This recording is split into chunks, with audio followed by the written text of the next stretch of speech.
Good morning. Another early morning at the gym, and it was really, really good. Focusing on legs today. That was fun. And I made a comment the other day to Justin about how when nobody was around, I ran the length of the gym. And he looked at me and he said, "No, you run no matter who's around." He's like, "There's no shame in your game." He's like, "You run." And how many times do we do that? We let our best selves shine or we work our hardest when nobody's around. Because even though we don't think we're worried about it, we focus a little bit on what will people think or will I be in their way? And he looked at me, he said, "You're not going to be in their way. They can move." And it's so true. So there's a little perspective for you. And earlier this week, I had a different conversation with a friend, and she was telling me she was at her heaviest that she felt comfortable with. Well, she really didn't feel comfortable. And she was at her heaviest weight. And so that's why she needed to, get back in it and want to feel comfortable in her clothes again. And I totally get that. And as a perspective, though, I did tell her, I said, "Isn't it interesting that your highest is where I'm shooting to go? Your highest is my ultimate end goal." So it's an individual thing. I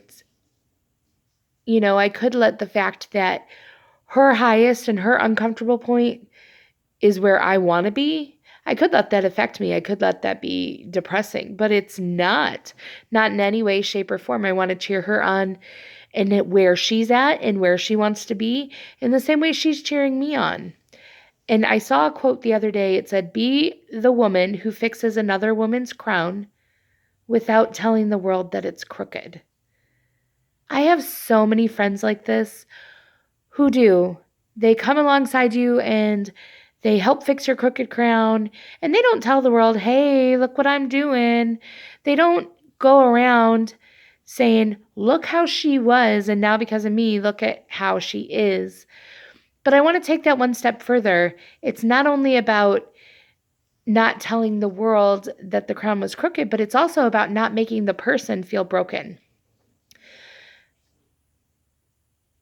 I have friends who are so good at this, who can tell me the truth, who can speak life into me, but never ever make me feel broken. Never ever say, "Hey, bozo."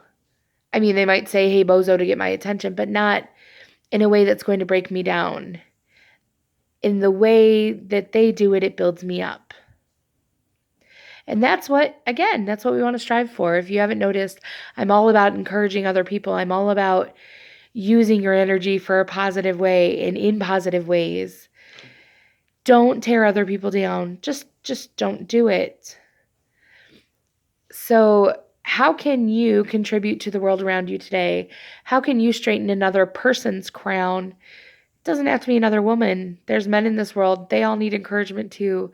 How can we be crown straighteners without breaking people down and without bringing attention to ourselves?